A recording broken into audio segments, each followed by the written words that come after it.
ఎర్ర ఇసుకరాయి కొండలు సూర్యోదయం వెలుగులో మెరుస్తున్నాయి. పొగమంచు వీడిన తర్వాత అందమైన అగస్త్య సరస్సు కనిపిస్తుంది.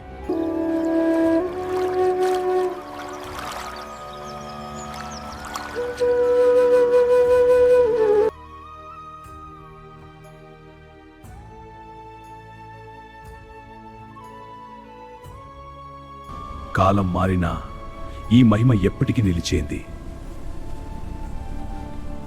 వెలుగు చీకటి మధ్యే ఆధ్యాత్మిక అనుభూతి.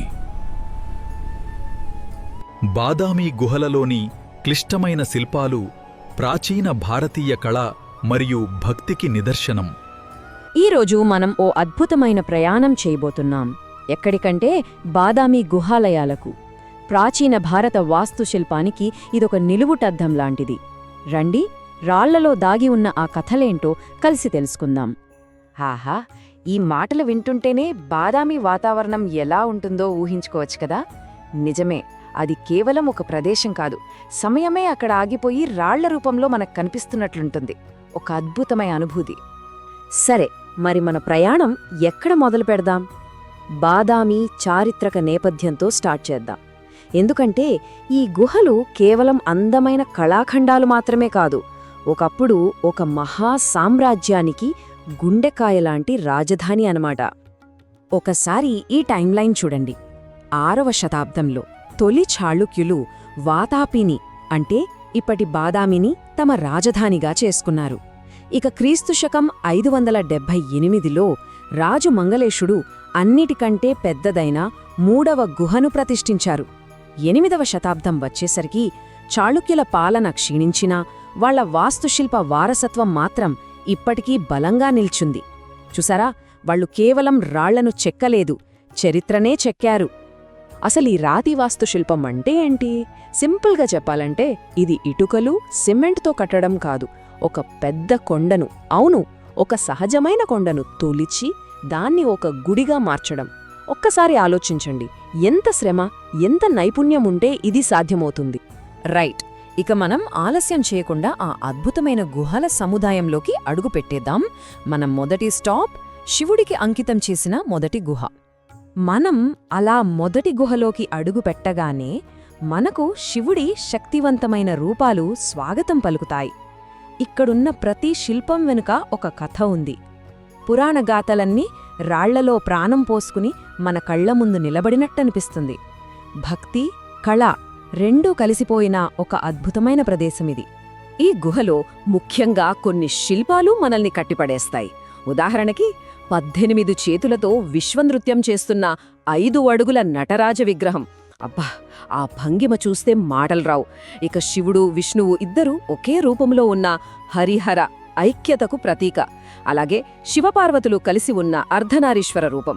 పురుష స్త్రీ శక్తుల సమతుల్యతను ఎంత బాగా చూపించారో చూడండి.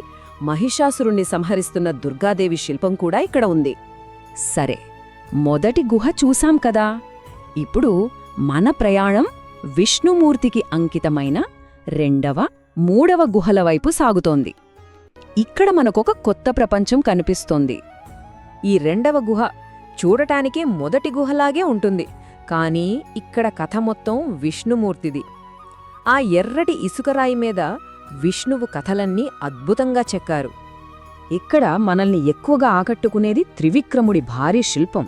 అంటే వామనావతారంలో విష్ణువు 3 అడుగులతో విశ్వాన్నే కొలిచేస్తాడు కదా, ఆ దృశ్యం కళ్లకు కట్టినట్టు చెక్కారు. ఇంకా వరాహావతారంలో భూదేవిని కాపాడటం, భాగవత పురాణంలోని కృష్ణుడి కథలు, సముద్ర మథగం, ఇలా అన్నీ ఇక్కడ మనకు కనిపిస్తాయి. ఇక ఇప్పుడు వస్తున్నాం అసలు సిసలైన షో స్టాపర్ దగ్గరికి, 3వ గుహ. ఈ 4 గుహల్లో ఇదే అతిపెద్దది, అత్యంత అద్భుతమైనది. చెప్పాలంటే ఈ మొత్తం కాంప్లెక్స్కే ఇదొక కిరీటం లాంటిది. ఈ గుహకు ఒక ప్రత్యేకత ఉంది. ఇక్కడ దొరికిన ఒక శాసనం ప్రకారం ఇది క్రీస్తుశకం 578లో కట్టారని తెలుస్తోంది. అంటే ఇండియాలో ఖచ్చితమైన తేదీ తెలిసిన మొట్టమొదటి హిందూ గుహాలయం ఇదే అనమాట. ఇది భారత వాస్తుశిల్ప చరిత్రలోనే ఒక పెద్ద మైలురాయి. లోపల ఉన్న కళాఖండాల గురించి ఎంత చెప్పినా తక్కువే. నరసింహ, వరాహ అవతారాల భారీ విగ్రహాలు, ఆదిశేషుడిపై పవళించిన అనంతశయన విష్ణువు, వావ్! అంతేకాదు స్తంభాల మీద ఉన్న చిన్న చిన్న చెక్కడాలు, పైకప్పు మీద కాలక్రమేణా మసకబారిన పెయింటింగ్స్ ఇవి భారతదేశంలోనే అత్యంత పురాతనమైనవి. చాళుక్యుల కళకు ఇవి నిజమైన నిదర్శనాలు. ఓకే, మన పర్యటనలో చివరి మజిలీకి వచ్చేశాం. 4వ గుహ. ఇప్పటివరకు చూసిన వాటికి దీనికి ఒక చిన్న తేడా ఉంది. ఇక్కడ వాతావరణం, థీమ్ రెండూ మారిపోతాయి. ఇది మిగతా వాటికంటే కొంచెం చిన్నది, చాలా ప్రశాంతంగా ఉంటుంది. ఎందుకంటే ఈ గుహ జైన తీర్థంకరులకు అంకితం చేయబడింది. హిందూ గుహల్లో ఉండే ఆ హడావిడి ఇక్కడుండదు. మొత్తం ధ్యానంలో మునిగిపోయేలా ఉంటుంది వాతావరణం. జైన తత్వంలోని నిరాడంబరత ఇక్కడ ప్రతిబింబిస్తుంది. ఇక్కడ మనకు జైన మతంలో గౌరవించే ముఖ్యమైన వ్యక్తుల శిల్పాలు కనిపిస్తాయి. కాళ్లకు తీగలు చుట్టుకుని ధ్యానంలో ఉన్న బాహుబలి, 5 తలల పాముపడగ నీడలో ఉన్న పార్శ్వనాథుడు, సింహాసనంపై కూర్చున్న మహావీరుడు, ఇలా చాలామంది తీర్థంకరుల విగ్రహాలు గోడలపైన, స్తంభాలపైన చెక్కబడి ఉంటాయి. ఇవన్నీ అహింస, త్యాగం లాంటి జైన సూత్రాలను గుర్తుచేస్తాయి. సరే, ఈ 4 గుహలు చూసేశాం. మరి ఈ బాదామి వారసత్వమేంటి? భారత వాస్తుశిల్ప చరిత్రలో దీని స్థానమేంటి? ఇప్పుడు దాని గురించి మాట్లాడుకుందాం. బాదామి గుహలను ఆలయ వాస్తుశిల్పానికి పురిటిగడ్డ అంటారు. ఎందుకంటే ఇది కేవలం ఒక టూరిస్ట్ ప్లేస్ కాదు, ఒక ఆర్కిటెక్చర్ ల్యాబొరేటరీ లాంటిది. ఇక్కడ ప్రయోగించి అభివృద్ధి చేసిన శైలులే తరువాత కొన్ని శతాబ్దాల పాటు దక్షిణ భారతదేశంలోని ఎన్నో ఆలయాలకు స్ఫూర్తినిచ్చాయి. అందుకే దీనికి ఆ పేరొచ్చింది. ఈ పట్టిక చూస్తే మనకొక విషయం స్పష్టంగా అర్థమవుతుంది. బాదామి, ఐహోలే, పట్టడకల్ ఈ మూడింటిని కలిపి ఒక చారిత్రక త్రిభుజం అంటారు.